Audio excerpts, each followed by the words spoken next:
اعوذ باللہ من الشیطان الرجیم بسم اللہ الرحمن الرحیم۔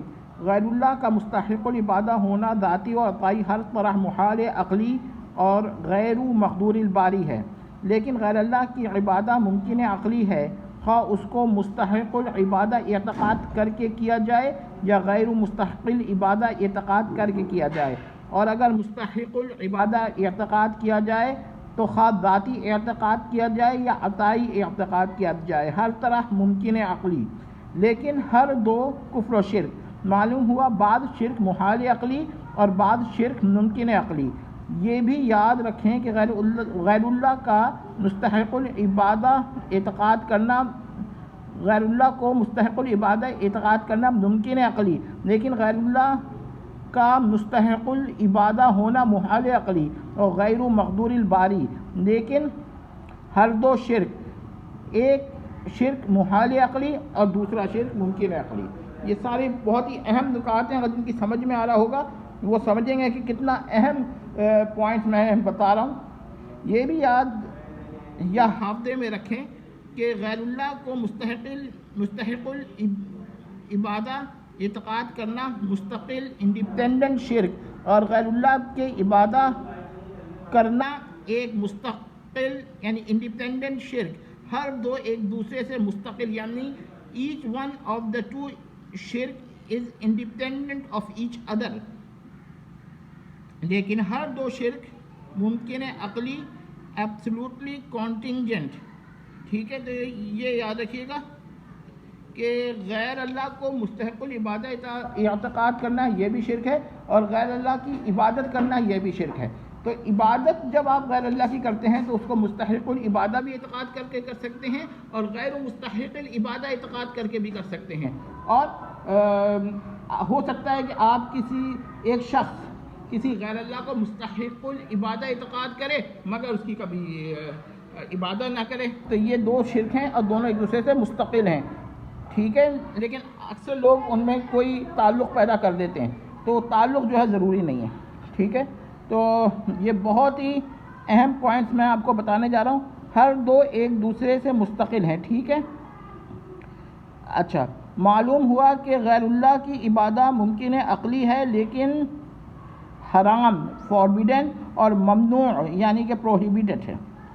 اب سوال پیدا ہوتا ہے کہ باوجود ممکن عقلی ہونے کے غیر اللہ کی عبادہ حرام اور ممنوع کیوں ہے؟ بہت ہی اہم سوال ہے کہ ایک چیز ممکن عقلی ہے تو ہو سکتا ہے کہ اسے حرام نہ کیا جاتا۔ اول تو یہ حرام اللہ کی حکمت ہے، لیکن اس کا ایک اور جواب دی ہے، بہت ہی اہم ہے۔ اللہ کے سوا کوئی الہ نہیں، ڈٹی نہیں، گاڈ نہیں، خدا نہیں، الوہیم نہیں۔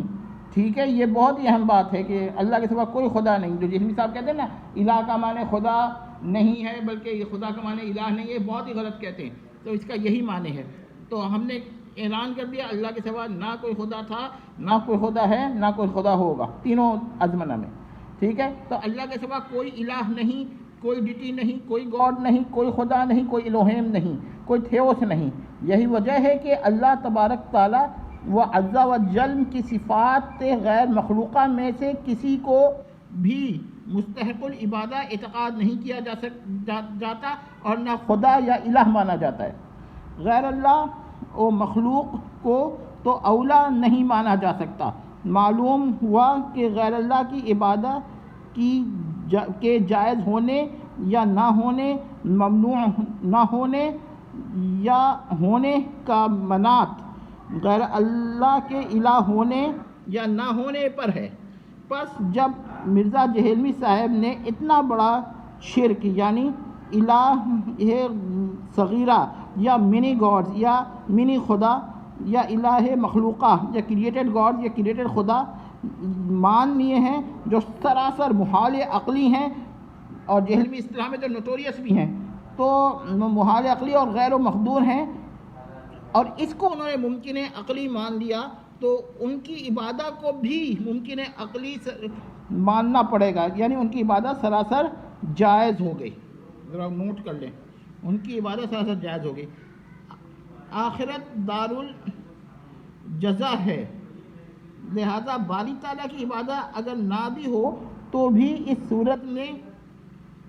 صورت مفروضہ میں کہ اہل الجنہ جنت میں الیاذ باللہ، نعوذ باللہ، استغفر اللہ، منی گاڈیسز، کریٹڈ گاڈز یا کریٹڈ گاڈیسز بن جائیں تو ان میں سے جو ایک کی عبادت جائز ہو جائے، ہر ایک کی عبادت جائز ہو جائے گی، خواہ کبھی واقع اوکر ہو یا کبھی اوکر نہ ہو، یعنی واقع نہ ہو، یعنی ایپوتھیوسس کے موہوم ایونٹ یا واقع ہونے سے کے بعد ابد الآباد تک کبھی بھی کوئی عبادت واقع نہ ہو تو جائز ضرور ہو جائے گی، اور اگر جائز نہ بھی ہو تو ان کا جائز ہونا ممکن ہے، عقلی ضرور ہو جائے گا۔ تو یہ بہت خطرناک بات ہے جہلمی صاحب کی، ہماری سمجھ میں نہیں آتا کہ جہلمی صاحب کہنا کیا چاہتے ہیں۔ یعنی وہ یہ کہنا چاہتے ہیں اگر کہ شرک اسی وقت ہوگا جب آپ کسی کی عبادت کریں گے، ہاں اللہ کی صفات مان لیں تو وہ منی گاڈ تو بن جائے گا، شرک نہیں ہوگا۔ تو یہ تو اتنی کفریہ شرکیہ بات ہے، آپ کسی کے لیے کوئی صفت نہ مانیں، صرف عبادت کو جائز مان لیں تو شرک ہو جائے گا انڈیپینڈنٹ۔ اور اگر آپ باری تعالیٰ کی کوئی بھی صفت مان لیں جو انکمیونیکیبل ہو، اور آپ یہ کہیں کہ بھائی میں عبادت کا قائل نہیں ہوں، تب بھی شرک ہے۔ یہ دونوں الگ الگ شرک ہیں، اور دونوں شرک ہیں، اور دونوں سے انسان کافر ہو جاتا ہے، مرتد ہو جاتا ہے۔ اس کے علاوہ یہ بھی یاد رکھیے گا کہ ضروری نہیں ہے کہ انکمیونیکیبل ایٹریبیوٹ یا مختصر صفت جو ہے اس کو ہی غیر اللہ کے لیے ذاتی یا عطائی طور پر اعتقاد کیا جائے تو شرک ہو۔ اگر آپ خدا کی غیر مختصر صفت یعنی کہ کمیونیکیبل ایٹریبیوٹ کو غیر اللہ کے لیے اعتقاد کر کے اس کو گاڈ یا منی گاڈ یا کریٹڈ خدا یا کریٹڈ الہ یا الہ صغیر یا کوئی بھی اس طرح کی بات کا جملہ کہیں گے تو بھی شرک ہو جائے گا، اور یہ حقیقی معنوں میں شرک ہوگا، کیونکہ آپ نے وہ صفات اس کے لیے ثابت کرنے کی کوشش کی ہے جس سے شرک نہیں ہو رہا، مگر اس کو آپ نے شرک مان لیا ہے۔ اگر یہ نہ ہو تو پھر بڑے مسئلے وہ ہو جائیں۔ حنود جو اتنا شرک کر رہے ہیں وہ یہ کہتے ہیں کہ بھائی ان صفت سے انسان جو ہے شرک نہیں ہوتا ہے۔ شرک کی بھی دو قسمیں کرنے کے، ایک شرک سے انسان مشرک ہو جاتا ہے، ایک سے نہیں ہوتا ہے۔ 10 معنی ہیں، یعنی جو صفت سے شرک نہیں ہوتا، جس صفت سے شرک نہیں ہوتا اس صفت کو پر بھی آپ اسے منی گاڈ کہہ دیں تو بھی شرک ہو جائے گا۔ تو شرک کے بارے میں جو جہلمی صاحب نے لچک اختیار فرمائی ہے، اس سے ان کا بھی ایمان خطرے میں پڑا ہے، اور ان کا خطرے میں کیا پڑا ہے، ایمان بالکل ہی معدوم الایمان کر دیا ہے اس عقیدے نے۔ میں ان سے پھر کہتا ہوں اللہ کی توحید پر ایمان لائیے اور کہیے کہ ہر منی گاڈ پر اللہ کی لعنت، ہر کریٹڈ گاڈ پر اللہ کی لعنت۔ اللہ پاک ہے کریٹڈ گاڈ سے، اس ناپاک کریٹڈ گاڈ کے عقائد سے اللہ پاک ہے، اور جس کا یہ عقیدہ ہے اس عقیدے پہ لعنت، اور کفر ہے یہ عقیدہ، اور شرک ہے عقیدہ۔ اگر آپ نے توبہ نہیں کی تو یقین مانیے اس کی نجات نہیں ہے، اس کی سالویشن نہیں ہے۔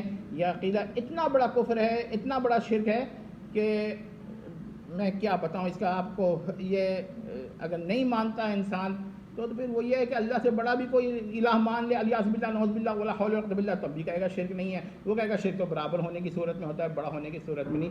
10 لوگ 10 باتیں کر سکتے ہیں، آپ اس طرح سے دین سے مت کھیلیں۔ تھرڈ پارٹ میں انشاءاللہ مزید بحث جاری رہے گی۔